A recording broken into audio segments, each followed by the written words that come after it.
What's up YouTube? Robbie Vapes back again, and today we're checking out a brand new tank, the Anyvape Fury Tank 2, so stay tuned.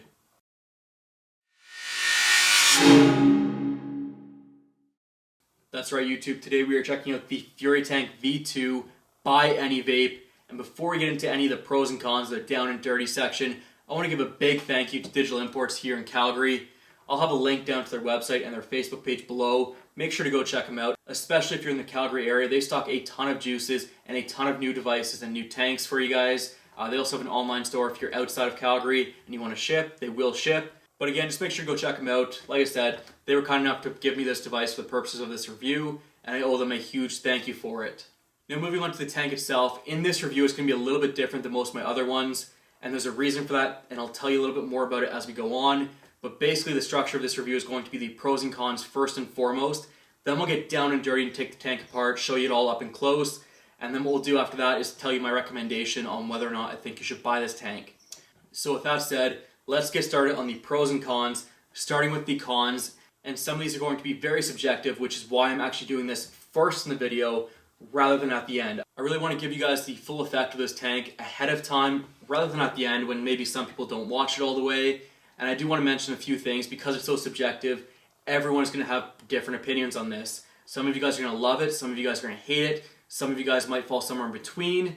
But the basics is there are some things on this tank that are very subjective depending on your vaping style and depending on what your preferences are in a tank.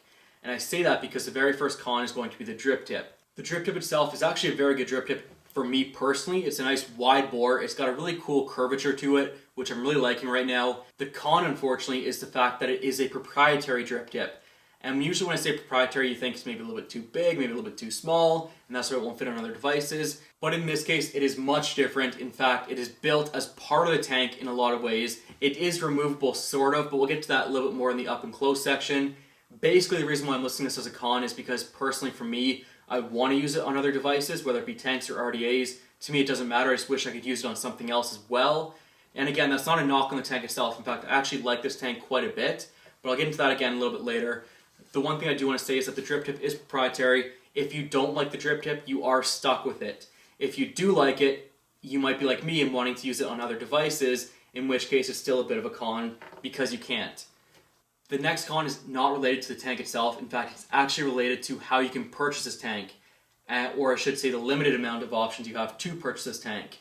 From what I've seen online, I cannot find anyone really selling it right now. If something comes up before I post this review, I will put a link in the description to someone who is actually selling it at the moment. But as far as I can see, there's no reviews out on it. There's no store selling it right now. And it seems to be a brand new tank. And it might even borderline on the prototype side of things rather than an actual live production model. So yes, that's kind of a con because it's not out yet.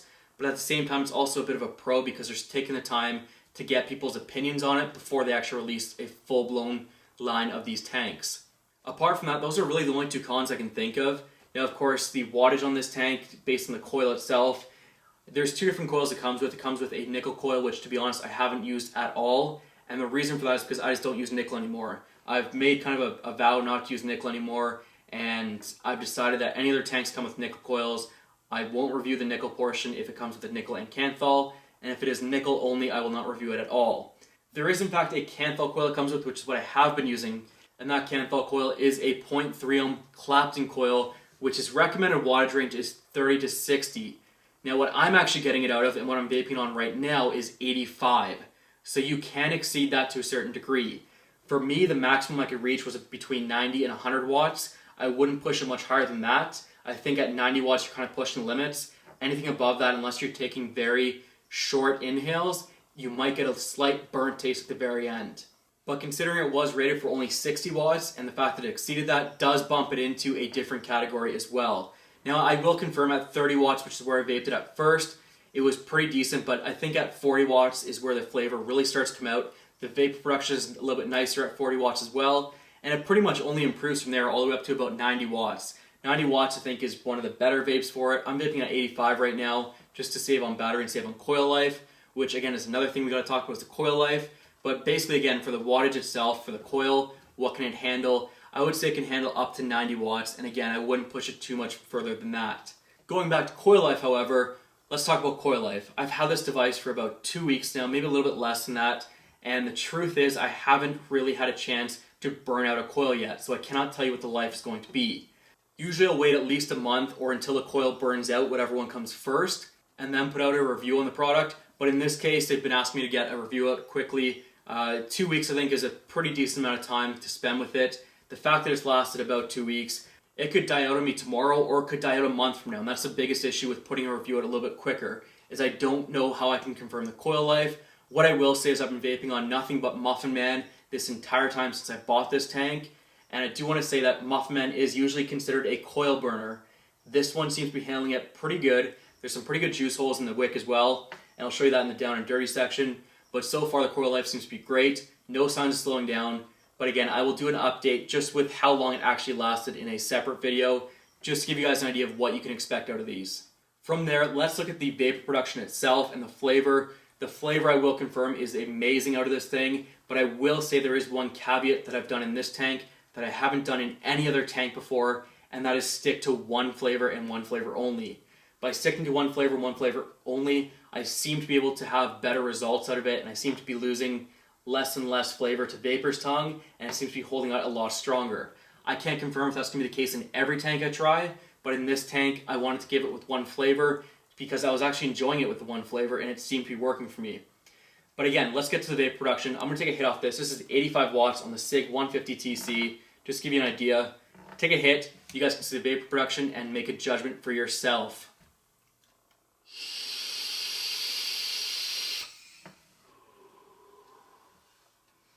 Nice vapor production, great flavor again. I'm loving all of it. As you can see, I don't have much juice left in here either. And the reason for that is because we're going to be taking it apart. I didn't want to waste more juice by pouring it more in there. But there's very little juice in there actually, if you can see that. It's only very low at the bottom. I would say like 10% juice fill, maybe a little bit more than that. And it seems to be hitting real nice and no issues with dry hits or burnt hits. So that is a good sign in my books. The last thing I want to talk about is the O-rings and the seals themselves. Now I'll show you in the up close section what they look like. But basically you do have two color options, a light blue and a red, so you can choose between which one. Anyways guys, that's pretty much all I have to say about the pros and cons. I just want to give that quick brief intro with the pros and cons before we get to the down and dirty section and before I get to my overall recommendation. I will save that for the end of the video. But in the meantime, what do you say we get down and dirty with the Fury Tank V2 by Anyvape? That's right, we are down and dirty with the Fury Tank V2 by Anyvape. Here's the packaging real quick. Clapton, top fill, and twist lock, which we'll get to in just a moment. Take a look at the sides here. Fury Tank V2. On the side, you see the color options, silver or black. You also have a QR code. I'll leave it right here if you want to pause it. To scan it, you're more than welcome to. This is just to verify the authenticity of it. Anyvape logo again. On the back, we have another QR code. Again, I'll leave that right there for just a moment if you want to pause it and if you want to scan it. But anyways, on the back, we're going to skip a lot of this stuff. Again, you can pause it anytime if you want to read along.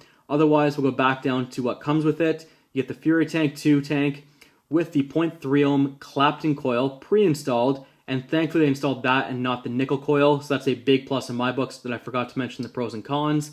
You also get an extra 0.2 ohm nickel coil. Again, I have no use for that personally. But if you want to use one, there is one included just in case. You do get extra Pyrex glass, which is a big plus in my books. And the extra O-rings as well. And the O-rings are quite cool, but I'll show you that in just a moment. And of course, you have these two little finger grippy things right here to make it easier to take out. Just like that. You'll also see the instructions come out with it as well. Let's put the tank off to the side. Take a quick look at the user manual. Pretty simple manual again. Folds out as most do. Again, if you want to pause it by any means, just go ahead and pause it. Here in this picture in particular, you can see the drip tip and what I mean by it. But again, we'll get to that later on. Moving over to the tank colors, we have the black and the silver. I have the silver one, of course. And of course, you have the airflow down here as well. Some information on the back. We have a little bit more on how to fill it. If I can get to that. There we go. How to fill it. We'll do a fill demonstration later on here. You also have a little bit of a diagram here on how to install the coils, how to prime the coils, things like that. The coils themselves, what they look like. A little bit more information here, some warnings, warranty, etc., etc. We'll throw that off to the side though and get to the main attraction. All right, now as I mentioned, you do get the tank, the nickel coil right here, which again, as you can see, has not been used whatsoever. We'll just put that right back there where it belongs. And of course, you get the spare Pyrex glass and the spare O-ring / seal. And this seal is awesome. I think this is what helps it so well with not leaking. It's a very nice seal, pretty secure too, and you have options of the red one as you see here, or the blue one which is already installed. We'll put that back in here for now, just get that back in there, and let's take out the tank itself. That is all that's included in this thing. You don't have anything else in the back or anything like that underneath here, so we'll move on to the tank. The tank, we can see that drip tip in all its glory, and the shape of it, the wide bore it has, it is a really great drip tip, and like I said before, I really wish I could use it on other devices. But moving down the tank, we have the Pyrex glass itself, we have the seal or the O-ring in blue down here. We also have the airflow. You do have 4 airflow slots, and it is adjustable, of course. Very easy to adjust. A little bit of pressure on it to adjust it, but it's not too much where it becomes a bit of a pain. At the bottom, we have the copper pin connection, which is an awesome addition. I think that's giving it such a great hit. But going back to the top of the tank, let's talk about this drip tip. Now, as I mentioned before, it does have a twist lock technology, which is on the tank itself up top here. Hopefully you guys can read that. Twist lock up top. And what that means is, in order to lock it in and to fill it, you turn the drip tip and pop it out. Here we can see there are 2 sides where you can fill it from. Obviously this is a chimney here, so do not put your e-liquid down here. Like I said before, we will do a quick fill video at the end of this, but in the meantime, that's what it looks like. Let's put that off to the side. Let's take off the bottom of this just to unscrew it. I'll show you the coil itself. So before we get to the coil, let's talk about the chimney itself. It is a pretty decent chimney. It's also a little bit more flexible. It's got like a spring in it, so it does act pretty well in sealing it off and giving it a nice amount of juice while not letting it flood as well. So that's a nice feature with the chimney. But now let's talk about the coil itself and the bottom part of this. So again, you have the coil itself, you have the sealant. All we have to do is unscrew the coil. Just down here, I'll give you a look at what it looks like. There you go. You have these kind of really big gaps down here for your airflow. You also have your O-rings on the coil itself. You can see the red one right down across there. Threading on here is pretty nice as well. This is the Clapton 0.3 ohm. As you can see, the juice holes are quite large in this. There are 4 of them as well, and they do a very good job of soaking up the e-liquid while not letting it flood out the bottom. Now, as we can see in here, here's a coil. Hopefully that's light enough, but the coil still looks very, very clean considering it's been used for 2 weeks. It's hard to believe, but it is a very clean looking coil, and it seems to be staying clean very nicely. There's a little bit of black spots on the coil itself. If you can look down in there, it's not too bad though, and it's definitely not transferring onto the cotton as well, which is a very nice addition to this. So that's the coil. Let's move on to the bottom pin. Very quickly, we can see down here, it is copper all the way through. Hopefully you can see that if I put it into the light a little bit more. But there you go, there's the cotton pin all the way through. Just down there. Now screw it back in. It's very simple. All we have to do is put this back in here. And of course, I'm on camera, so it's going to be a little bit trickier than what it should be. But there we go. Just screw it in nicely. And it'll screw in no problem. Make sure it's tight so it doesn't leak. And there you are, guys. So that is the Anyvape tank. Let's do a quick fill on this one. And then we'll get back up top and talk about who I recommend this for and who I think would best be suited for this tank.